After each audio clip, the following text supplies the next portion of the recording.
Salut à tous, bienvenue à ma nouvelle formation sur la partie PL200, sur la partie Dataverse. Alors, on va voir beaucoup de choses. C'est une formation qui est assez complète puisque nous allons commencer au début à voir ce que c'est que Dataverse. Donc, on verra comment créer un nouvel environnement. Un environnement égale en général, évidemment, une base de données Dataverse. Donc, on essaiera de voir ce que c'est que Dataverse.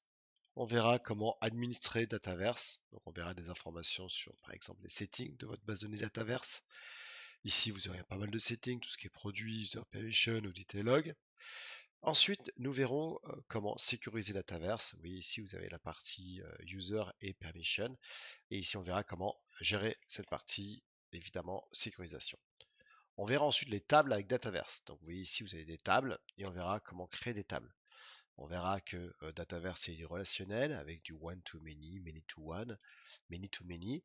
On verra qu'on va pouvoir créer des tables et que nous avons déjà un ensemble de tables qui sont fournies pour Dynamics 365. Donc nous verrons la possibilité de prendre des tables existantes, de voir en fait compte dans les tables existantes déjà eh bien, toutes les colonnes de ma table, les relations, les keys. Nous verrons ensuite les formulaires, les views. Alors c'est vrai que les formulaires et les views sont utilisés principalement dans les Modern Driven Apps. Pardon, nous verrons les charts, les dashboards, les business rules qui sont très importantes évidemment, tout ce qui est ici customization. Et là on verra qu'il existe un ensemble de tables.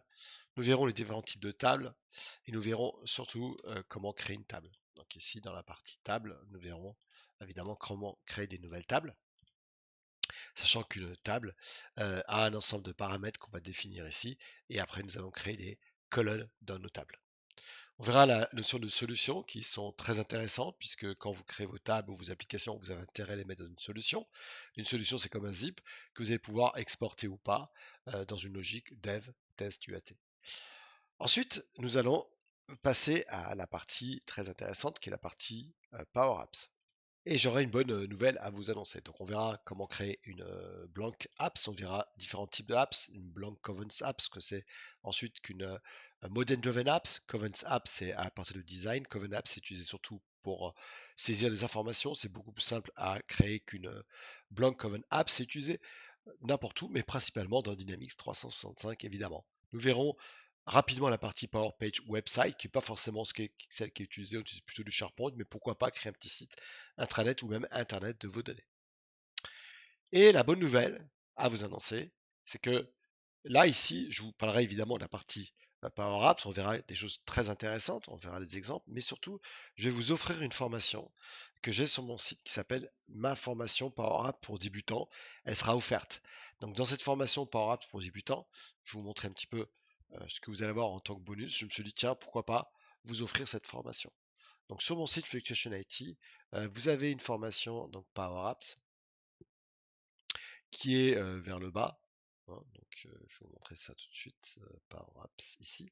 Et cette formation Power Apps, eh bien, je vais vous l'offrir. Donc, elle est dedans, et dans lequel on va aller beaucoup plus loin dans Power Apps que ce que nous propose la formation PL200. Ok. Donc, ensuite, nous allons voir la partie Power Automate. Alors, Power Automate est évidemment très intéressante, puisque dans cette partie Power Automate, alors, il suffit de taper flow.microsoft.com et vous serez dans la partie Power Automate. La partie automate est quelque chose de crucial. Je dis souvent en formation que c'est la partie la plus importante du cours, puisque ça permet de pouvoir automatiser un ensemble de flux. Donc on verra beaucoup de choses. On verra comment accéder à la partie Power Automate. Donc il suffit de vous connecter et vous aurez accès à la partie Power Automate qui est anciennement la partie Flow. Enfin c'est toujours Flow, mais bon. Et là, on verra des choses vraiment top du top. On verra par exemple comment créer un flow dès que vous avez une nouveauté dans une liste. Eh bien, je voudrais faire un tweet, par exemple. Donc, on verra comment créer des flows. Donc, on verra comment créer un flow. On verra comment créer un flow à partir d'un template. Donc, déjà, vous avez un ensemble de choses ici qui existent. Hein. On verra également les templates. Template, c'est top. Vous avez par exemple Save Outlook Email Attachment to your OneDrive. Vous avez Save Gmail Attachment. On verra la partie évidemment Data Collection, Approval. Ça, c'est la grosse partie. Et j'ai également aussi une nouveauté à vous dire, c'est que je vais vous offrir également ma formation qui s'appelle Power Automate. Okay. Où là, je vais encore plus loin que ce qu'on voit dans le cours. Donc pareil, j'ai une formation dans Power Automate. Alors on le voit ici dans plateforme, hein, donc je vais vous offrir celle-ci aussi, Power Automate, qui va vous expliquer aussi comment aller très loin dans Power Automate. Ensuite, nous allons voir la partie Power BI. Alors, Power BI, on verra un petit peu, et là, je vais vous offrir également, puisque je voulais aller assez loin, la première partie de ma formation Power BI, ici, Power BI Desktop et Pro.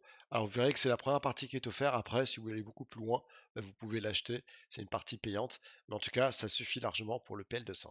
Et ensuite, nous verrons la partie bot service. Ok. Alors, on voit bien que dans la partie bot service, si je reviens sur mon Make Power, ok, on va revenir sur l'écran d'avant. Encore, voilà. Ici, donc, quand vous allez dans la partie Power Apps, dans le portail, vous avez la partie Power Bot, et on verra comment créer des bots. Ici, vous voyez, à partir de la partie Power Virtual Agent. Ça, c'est franchement un truc génial. J'adore. Donc, créer un petit robot. Et puis, ben, on part un peu de ChatGPT. Voilà. Donc, c'est une formation qui dure 15 heures. Franchement, elle est top. Je vous la conseille pour être un super héros dans la partie, évidemment, Power Platform. Voilà. Merci à tous et à bientôt pour cette formation. Bye.